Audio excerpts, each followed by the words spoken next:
Bleu Média, les experts. Bienvenue sur Bleu Média. Tout de suite, on parle animaux de compagnie et on parle notamment de la saison hivernale. Que vous ayez un chien d'appartement ou un aventurier qui vit dehors, le froid peut poser effectivement quelques défis. Il faut bien s'occuper de notre chien, notamment pour cette belle période hivernale, et pour nous donner quelques conseils et quelques astuces pour bien passer l'hiver avec notre quatre pattes, nous sommes avec Karine Métro, présidente de l'association SOS Chien Polaire. Bonjour Karine. Bonjour Virgile. Tout d'abord, quels sont les signes qui indiquent que mon chien souffre du froid ? Alors, les signes que le chien a froid, c'est comme nous. Le chien qui se met à trembler, c'est pour réguler la température et essayer de se chauffer un peu. On voit aussi le chien qui est un peu prostré, qui se tient le dos voûté, la queue entre les jambes, et puis qui est un peu, il a l'air mal à l'aise, quoi. On voit on a les whippets souvent qui sont comme ça, ou les lévriers, qui ont l'air un peu tout coincés parce que c'est pas très agréable pour eux s'ils ont froid. Ça caille, exactement. Donc ça, on voit bien en général à leur attitude quand on les connaît que tout d'un coup, il y a un truc qui joue pas. Alors on peut faire un peu comme nous, c'est-à-dire leur ajouter un manteau pour les protéger du froid. Oui, c'est vrai qu'avant, on n'avait pas besoin. La plupart des chiens vivaient dehors et puis on avait des races qui étaient adaptées à nos pays. Maintenant, on a quand même des chiens qui viennent de partout, des pays chauds comme des pays froids. Donc certains, ils n'ont pas l'habitude et ils ne sont pas conçus pour être dehors par n'importe quelle température. Ils n'ont pas de sous-poil. Ils ne sont vraiment pas équivalents par rapport aux autres chiens.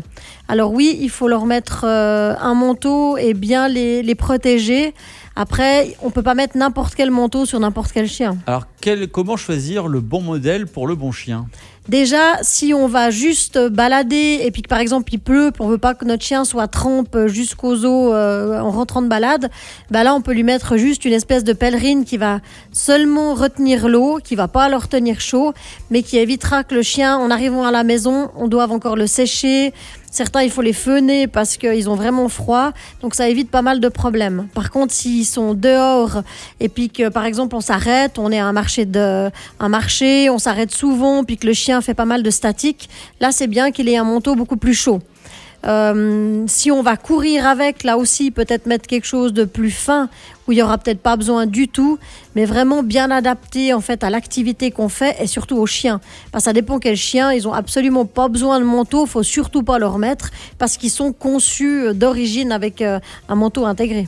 D'où les chiens polaires, par exemple. Voilà, exactement. Les chiens polaires, le seul moment où moi je mets un manteau à mes chiens polaires, c'est ou quand ils sont malades, ou quand ils ont de l'arthrose et qu'ils ne veulent pas venir dedans, parce qu'il y en a qui refusent, ils ont toujours vécu dehors, et là, ça leur permet d'économiser leur énergie. Ils peuvent la garder pour se battre contre autre chose que le froid, en mettant le manteau. Ils se battent contre l'arthrose et autres, contre l'âge aussi. Alors, on va parler également des coussinets. C'est vrai qu'avec la neige, on va saler nos routes, nos voies, nos allées. C'est vrai que coussinet et sel, ça fait pas bon ménage. Non, alors coussinet et sel, non, vraiment pas. Déjà, on voit souvent quand on arrive dehors et qu'il y a du sel, les chiens, ils lèvent les pattes, ils aiment pas. Donc si ça on leur peut... pique. Ouais, ça doit vraiment pas être agréable. Alors, pour les protéger justement, leurs coussinets, qu'est-ce que vous suggérez ? Alors, déjà, quand on rentre de balade, absolument gicler les pieds, qu'on puisse vraiment enlever tout ça. Rinçage. Ouais, rinçage, ça c'est vraiment important. On peut aussi, si vraiment on voit que le chien, ça lui pose problème, parce qu'il y en a qui sont plus délicats que d'autres, on peut mettre des petites boutilles. C'est des chaussures genre Cordura qui tiennent bien mais qui laissent quand même passer l'air. Ou alors on a des vraies chaussures pour certains chiens qui auraient besoin aussi de protéger du froid. Parce qu'on a aussi le problème avec le froid et la neige, ça peut couper les entre-deux des doigts de pied. Et puis là, alors c'est comme chez nous, c'est des toutes petites coupures mais qui sont très très délicates, très douloureuses, voilà, et puis qui sont assez compliquées à soigner parce que c'est entre deux.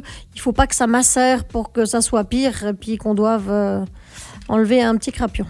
Enfin, pour terminer, est-ce qu'il faut aussi penser à adapter la nourriture de notre chien pendant la période hivernale ?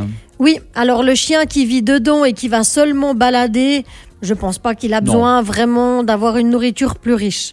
Mais pour ceux qui sont dehors, tout Par au long contre, de pour l'année. ceux qui sont dehors et qui sont pas malheureux, parce qu'il faut le rappeler que la plupart des races qu'on a, ils sont faits pour être dehors et ils sont pas malheureux dehors.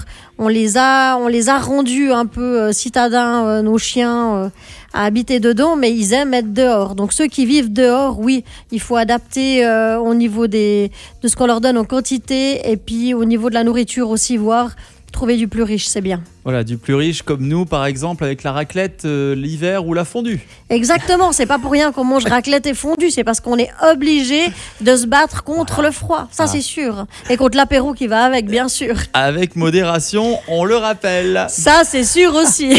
Même si certains n'ont jamais vu leur ami modération dans leur vie. Je sais pas, je le connais pas moi. Bon. Merci beaucoup Karine Métro pour toutes ces informations, notamment sur la période hivernale, comment protéger nos compagnons du froid. D'ailleurs, si vous voulez retrouver tous les épisodes des experts dans le monde animal, n'hésitez pas à faire un tour sur le site aimelemedia.ch. Karine Métro, on se retrouve la semaine prochaine dans la bonne humeur pour d'autres conseils sur nos animaux de compagnie. Une belle soirée. Avec plaisir Virgile, bonne journée. Aime le média où tu veux.